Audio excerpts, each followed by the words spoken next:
Alors, nous allons commencer avec Yannick Batifoulier, si vous me le permettez. Vous êtes au milieu, donc.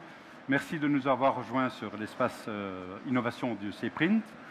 Je suis Lucien Mouns, PDG et coach chez Reboot Moments, les experts en ateliers et modèles d'affaires innovants. Et donc, on va essayer de parler d'innovation, un mot qui englobe beaucoup et rien à la fois, parce que tant qu'une innovation n'est pas là, il n'y a rien qui est fait. Alors Yannick, vous êtes directeur du marketing chez Exhibit Group pour la France, si j'ai bien compris. Et pour entrer tout de suite dans le vif du sujet, merci de nous avoir rejoints. La première question, quels sont les actes de développement de votre entreprise depuis 2015 en tenant compte de l'innovation? N'oubliez pas votre micro. Non. Je vais parler de 3 points essentiellement. Sur le premier axe qui va être en interne, puisqu'on parle d'innovation, et l'innovation va commencer au cœur de l'entreprise. C'est le modèle de l'intelligence collective qu'on développe depuis quelques années, où on met vraiment l'humain au cœur du dispositif de l'entreprise, avec un double bénéfice. D'abord au niveau des clients, le fait d'avoir des collaborateurs qui sont engagés un peu à tous les stades du process commercial, et puis en interne aussi, puisqu'on a des gens qui sont ravis de venir bosser le matin, qui sont très engagés. On a des équipes autogérées, sans aucune direction, et qui prennent toujours leurs responsabilités. Donc ça, c'est le premier axe, on va dire, en interne. Au niveau des marchés, on a un développement où on est un primeur monumental, signalétique. On a développé de plus en plus la signalétique pérenne et la décoration, avec le rachat notamment d'une société spécialisée en agencement muséographique, volume international, qui est devenu volume agencement. Donc ça, c'est un gros axe de développement pour nous également. Et puis en termes de développement également, la troisième chose dont je parlerai, c'est les solutions technologiques de Web2Print privatisées pour nos clients, pour faire de la gestion globale de tous leurs espaces de communication, et avoir des remontées sur leur communication globale. Merci. Où on a à peu près, je ne sais pas, pour certains clients, 600 panneaux qui sont préenregistrés, et où on peut tout gérer à partir de ça. Voilà, je dirais que ce sont les 3 axes principaux. Merci. Comme vous citiez les marchés, quel est le marché où vous avez le plus innové, à votre avis? C'est celui de ce Web2Print? Oui, je pense que c'est ça essentiellement. C'est quelque chose qui prend de plus en plus de place chez nous, qui demande un gros développement et qui apporte beaucoup de satisfaction, parce qu'on l'a testé d'abord auprès de certains clients, en leur offrant ce service. Et quel est l'avantage principal de l'utiliser? Une rapidité, tout est downloadé directement sur le site. Ils ont un suivi vraiment en ligne de tout le process, et puis le fait d'avoir des remontées également. Ah, merci. Parfait. Qu'est-ce qui a changé dans votre entreprise en 2016 après avoir implémenté ces innovations? Suite à ces innovations, elles sont en cours, donc pas de gros changements monumentaux. Le gros changement, c'est le changement de direction de l'entreprise, qui est passé du créateur de l'entreprise, Jean-Bernard Rivaton, à son fils, Julien. Ça, c'est un changement quand même important, de taille. Pour parler du climat économique dans les arts graphiques, quel est l'événement important en 2016 qui vous a marqué? S'il y en a. Je parlerai de l'euro, qui permet d'avoir des déploiements qui sont intéressants. On a notamment pour un client fait un déploiement sur 357 points de vente, depuis la création jusqu'à la pause, ce genre de choses. Voilà, c'est la chose dont je parle. Parfait. Alors le futur, vous le voyez comment? Dans 5 ans, vous voyez votre entreprise comment en manière d'innovation? On va continuer à travailler sur cet aspect technologique. On va continuer à avoir une approche plus globale de notre métier, en intégrant, donc, comme je parlais tout à l'heure, la décoration, la muséographie, probablement d'autres domaines d'activité, pour offrir une offre vraiment globale. Et puis j'espère beaucoup de défis, beaucoup de curiosité, beaucoup de créativité, et puis les nouvelles technologies aussi, avec la 3D. Plein de choses qui sont ouvertes. Merci beaucoup Yannick, merci beaucoup. Alors, je propose de passer à Loïc Mersch, si vous voulez, directeur commercial associé chez Dio Display à Montpellier.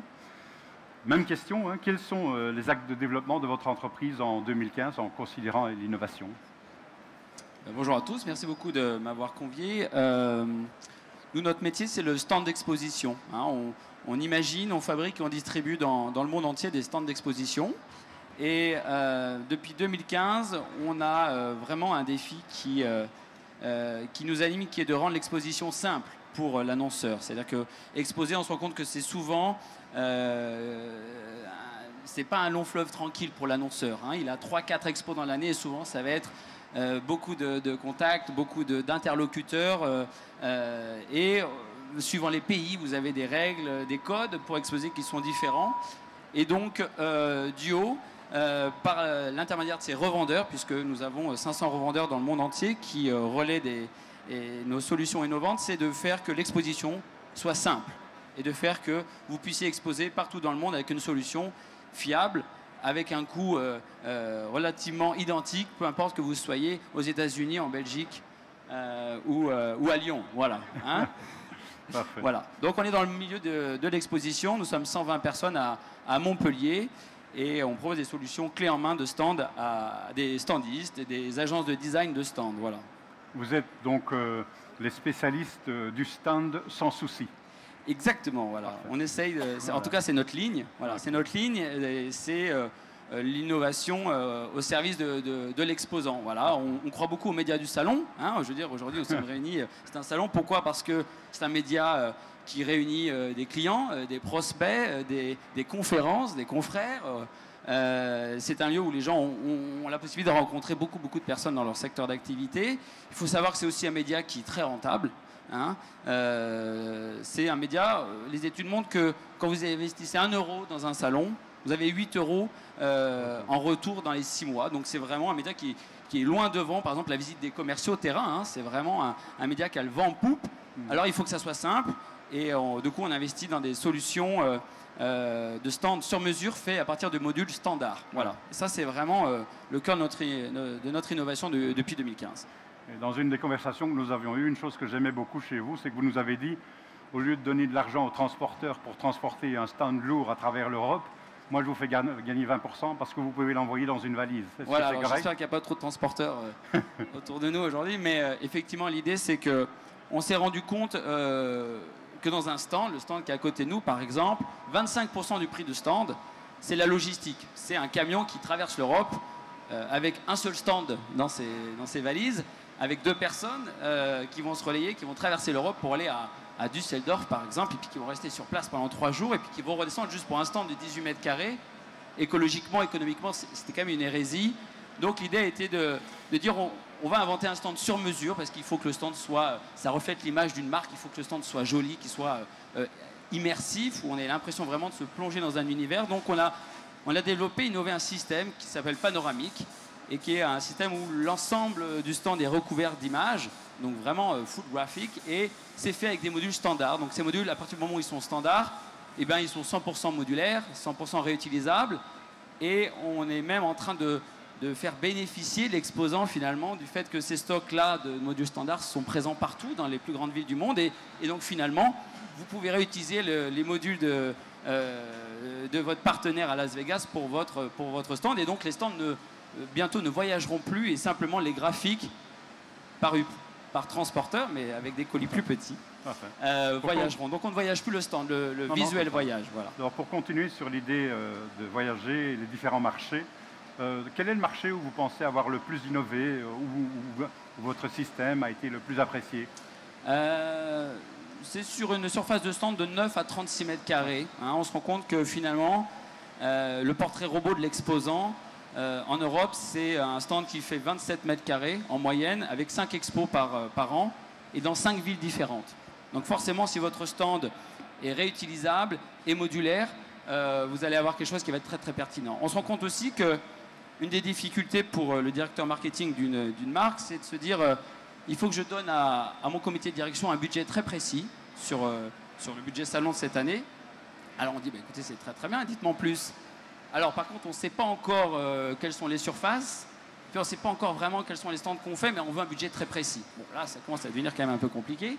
Voilà, donc l'idée, c'est qu'en inventant ce système modulaire, une fois que vous avez acheté un pack de 36 mètres carrés, entre guillemets, vous êtes capable de faire du 12 mètres carrés fermé à Lyon, chez nos amis d'ATC, ou un 18 mètres carrés à Düsseldorf, ou un 36 mètres carrés à Madrid avec une réserve un peu plus grande. Voilà. Donc, on est un peu au stand, ce qui est à la cuisine. Voilà. C'est-à-dire, on fait des choses sur mesure, mais avec des choses qui ont été pensées en termes de logistique, de packaging, et avec une qualité constante. Voilà.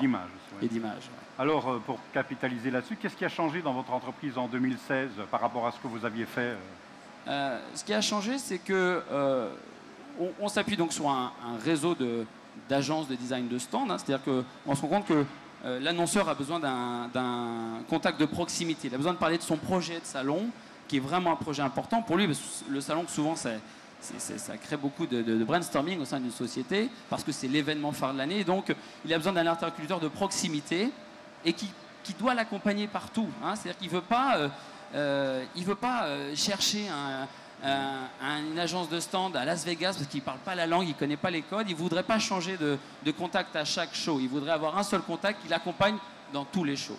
Et là, le fait entre guillemets, on est un peu le chef d'orchestre de nos revendeurs, simplement, chaque personne de notre réseau peut s'appuyer sur le réseau du monde entier et donc bénéficier des stocks de chacun, et on mutualise un petit peu comme Uber, on mutualise les stands au profit de l'exposant pour avoir un stand d'exposition qui soit à un prix économiquement très intéressant.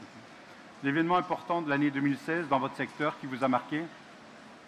Ce qui m'a marqué encore aujourd'hui en faisant le tour du stand, c'est le caisson lumineux. Hein, je veux dire, là, si on se retourne, je pense qu'on peut compter 30 caissons lumineux autour de nous.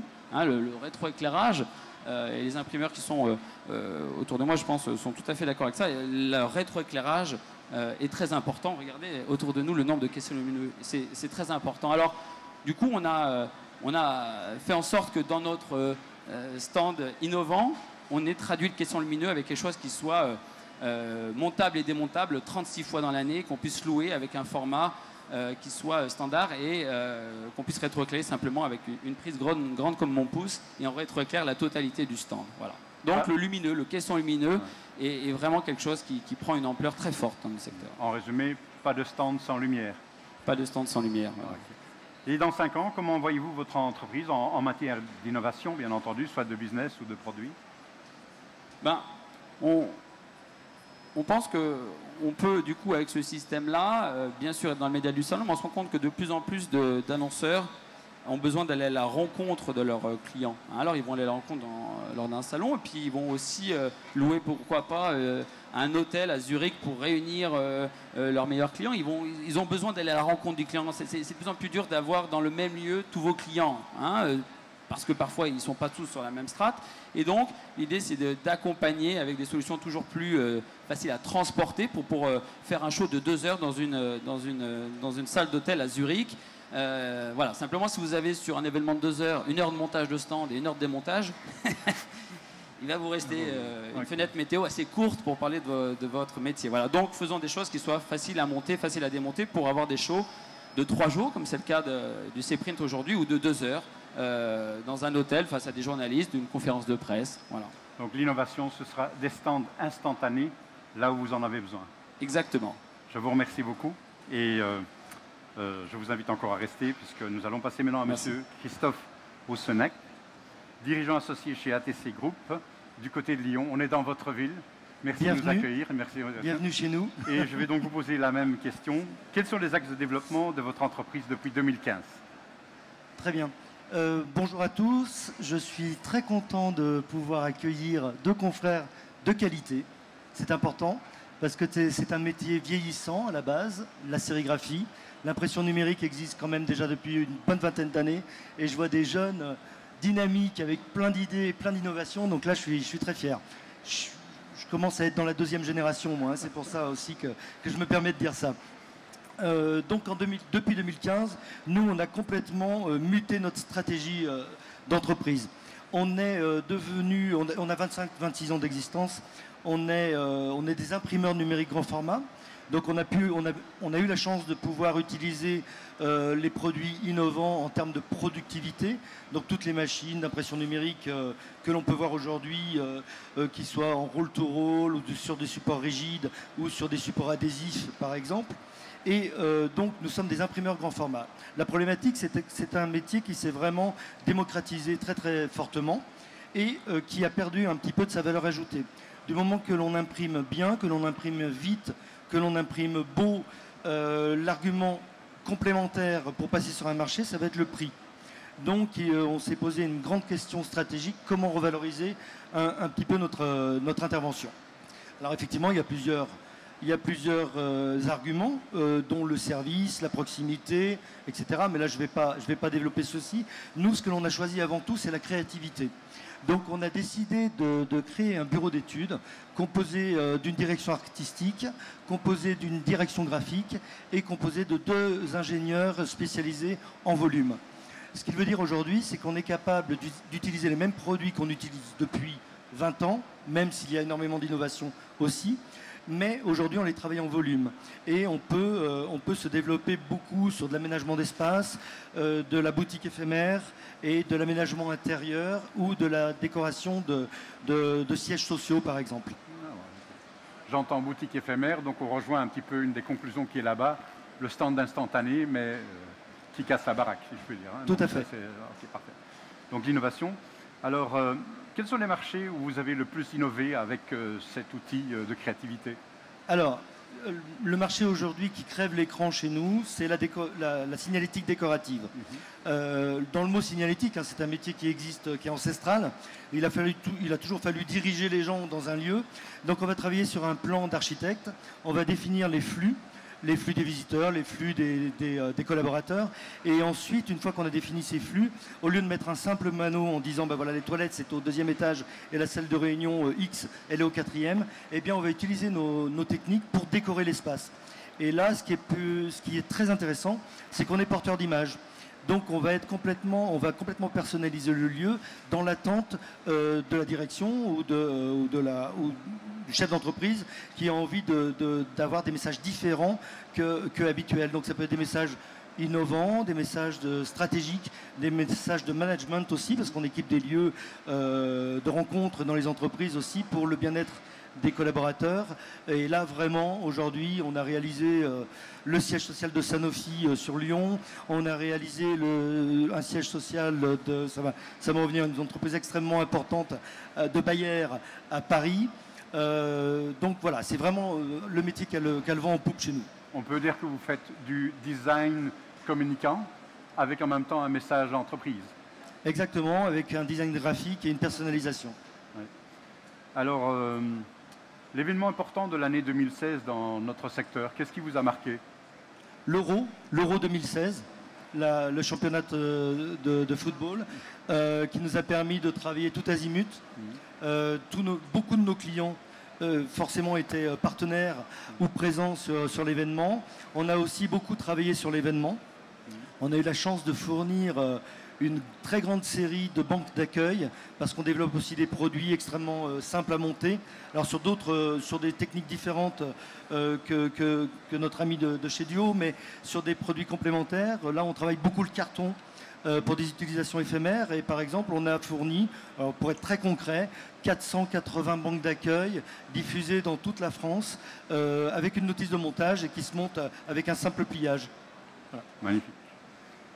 Bien, en continuant dans la même veine, le futur, vous le voyez comment? Dans 5 ans, comment voyez-vous votre entreprise en matière d'innovation? Parce que j'entends quand même beaucoup d'innovation sur différents secteurs. Vous allez continuer dans cette voie? Alors, si vous voulez, bon, ça fait 25 ans que j'ai créé mon entreprise.